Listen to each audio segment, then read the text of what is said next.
आज हम गीता, जो कि एक ज्ञान गंगा है, उसके बारे में अपने विचार व्यक्त करूंगा।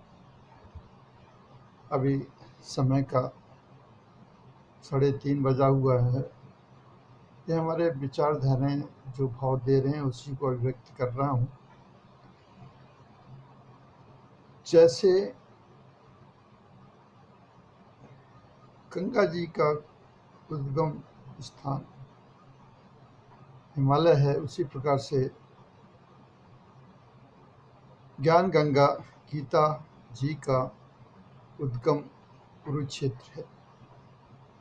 कुरुक्षेत्र मीन्स कर्म का क्षेत्र, जहाँ कर्म की प्रधानता है वो क्षेत्र। और जब मनुष्य कर्म करता है तो दो चीज़ होती हैं, एक अच्छा कर्म, एक बुरा कर्म।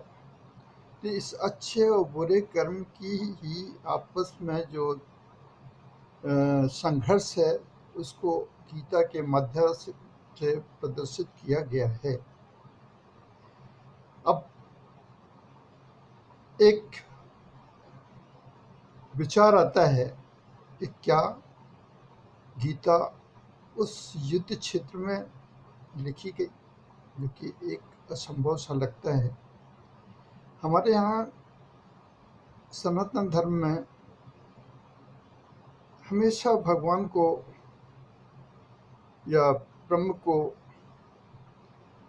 जानने के लिए हम लोग समाधिस्थ हो जाते हैं। उस समाधि अवस्था में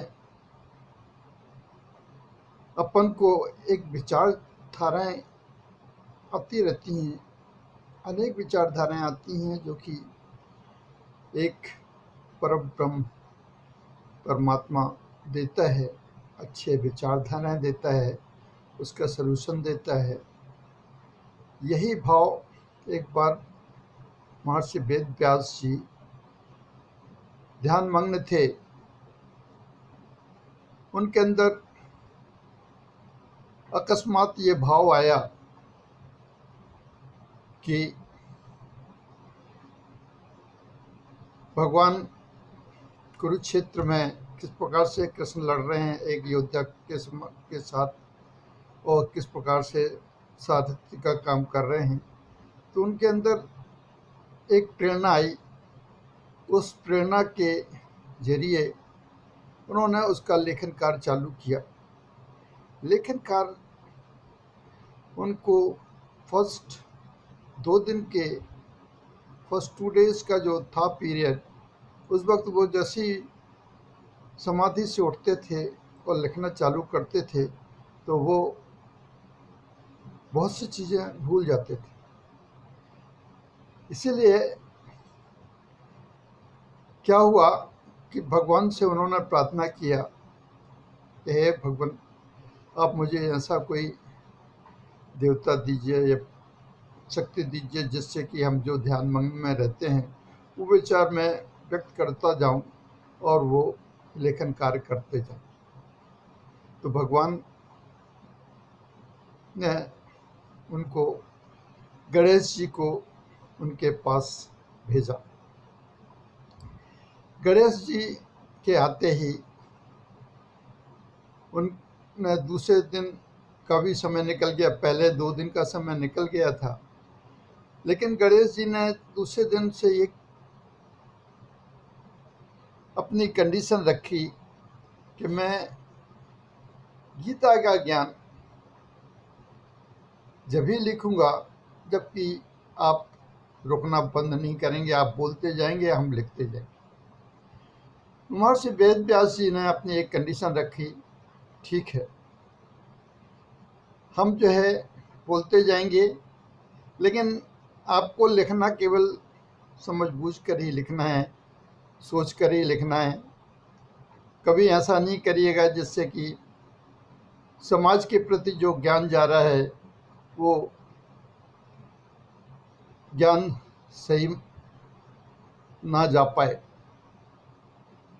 अब सवाल उठता है कि ये ज्ञान जब तीसरे दिन से चालू हुआ तो उसमें उन्होंने स्टार्टिंग में लिखा धर्म क्षेत्र कुरुक्षेत्र संवेता युद्ध स्वा। यहाँ से उन्होंने जो चालू किया और गीता का 18वां अध्याय तक पूरा पूरा महर्षि वेद व्यास जी लिखवाते रहे। अब क्वेश्चन ये उठता है कि ये जो है किस प्रकार से उन्होंने चालू किया और इसके दृष्टा कौन कौन थे। पहले दृष्टा अगर हम देखें तो पहले दृष्टा खुद महर्षि वेद व्यास थे, जिन्होंने इनके समाधि में ब्रह्म आए। और दूसरे थे गणेश जी, जिन्होंने लेखन कार्य किया। तीसरे थे भगवान कृष्ण, जिनके मार्फत ब्रह्म ने भगवान कृष्ण ने अर्जुन को वो ज्ञान दिया। और उस रथ में भगवान हनुमान जी बैठे थे, उन्होंने भी उसका लाभ प्राप्त किया। और तीसरा जो इसके बाद जो नेक्स्ट कड़ी आती है संजय की, जो कि आंखों देखा हाल उन्होंने धृतराष्ट्र को सुनाया। इस प्रकार से देखा जाए 7 लोगों ने इसको सुना और गीता ज्ञान की धारा पूरे समाज को मिली। ओम शांति।